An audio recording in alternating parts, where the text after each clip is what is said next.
iyadoo ay gebi ahaanba muslimiintu meel kasta ka joogaan daafaha caalamka ay u ahayd maalinta ciidul fitriga ayaa waxaa maanta shacbiga reer Garadag caruur iyo waayeelba isugu soo baxeen garoonka lagu tukado salaada ciida waxaana halkaasi shacbiga ugu khudbadeeyay culimada kala duwan ee degmada Garadag qofka rixinka iyo ehelka xiriiriya aniguna waan xiriirinayaa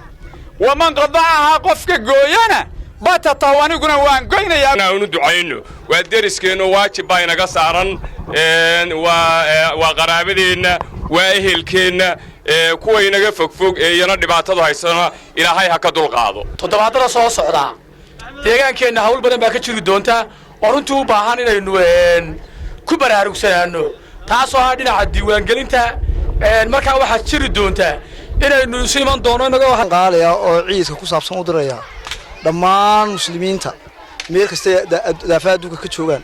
waxaan leeyahay ciid mubaarak waxaan kaloo aan gaar ahaan ciid u dirayaa waxaan maanta halkan hambalyo ugu danaa ummadda islaamka gaar ahaan ummadda reer Soomaaliland waxaan leenahay ciid mubaarak waxaan dhammaan ummadda islaamka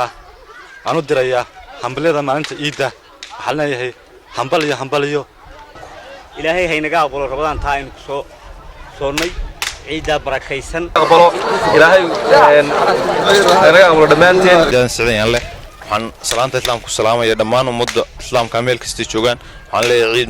ciid mubaarak way Mustafa Saalax Axmed kamid ah dhalinyarada degmada Garadag ugu horeyn waxaan la ka salaabayaa dhammaan ummadda islaamka meel kasta dunida daafeeda kala joogto waxaan aad iyo aad uga faa'iideysanayaa fursaddan qaaliga ciid fitriga awgeed ummadda muslimiinta meel kasta joogto waxaan leeyahay bisheeda bashbashiyo barwaaqo ilaahay nagu gaarsiiyo dhamaan Axmed Jaamac Aadan wararka telefishinka caalamiga Universal degmada Garadag galbeedka gobolka Sanaag.